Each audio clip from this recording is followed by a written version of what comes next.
perto, mas nem tanto, porque assim, realmente ficou um gol, era um risco desnecessário, mas esse gol também não chegou a se aproximar, né? Porque o jogo entre Suíça e Sérvia foi um jogo muito aberto, era esperado que fosse mesmo, e acabou sendo um jogo que, no fim, a Sérvia estava tentando correr atrás da classificação.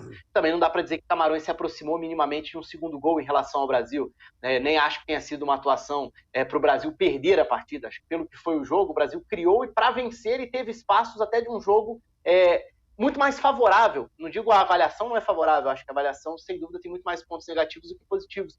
Mas o que foi o jogo, na verdade, para mim, ele ofereceu ao Brasil um cenário de ter mais campo para correr, considerando que Camarões não ficava organizado tão defensivamente, que era um jogo para potencializar as peças do Brasil. E aí é que eu acho que está a principal avaliação que eu tiro desse jogo, porque, sinceramente, eu não dou tanto peso a essa derrota com o time já classificado numa partida com reservas. Mas o que eu acho que era mais relevante aí essa era uma oportunidade de alguns jogadores que estavam pedindo passagem confirmarem esse status.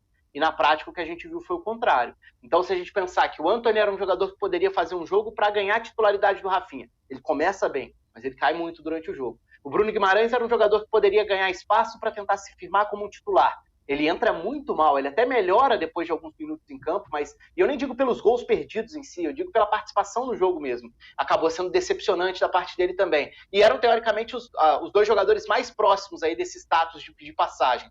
E aí você olha para uma lesão do Alex Telles, que liga esse alerta gigante na lateral esquerda. Então acho que o jogo acabou trazendo notícias ruins, muito além do resultado em si. Porque com o que o Brasil jogou, mesmo não tendo sido uma bela atuação e tudo, o Brasil criou chances para ganhar a partida. E era um jogo até que poderia ter tido um bom placar tranquilo para o Brasil. Então, a derrota em si, eu nem dou tanto peso em relação à sequência da Copa. Porque é outro time que vem na sequência. Eu concordo com o argumento de que não deveria ou não precisava rodar o time inteiro. Eu só faço a ressalva de que a distância de sexta para segunda, para mim, acaba justificando. Acaba sendo suficiente para olhar e falar, o time já estava classificado e, ok, era a chance de observar todo mundo. A grande diferença entre ter um grande elenco e colocar um time todo reserva em campo é que quando a gente fala de ter um grande elenco, a gente fala sobre ter alternativas para todas as faixas do campo. E isso o Brasil tem um elenco muito equilibrado. Daí a colocar 11 reservas em campo e esperar o mesmo entrosamento, ou esperar um grande desempenho coletivo, tem uma certa distância.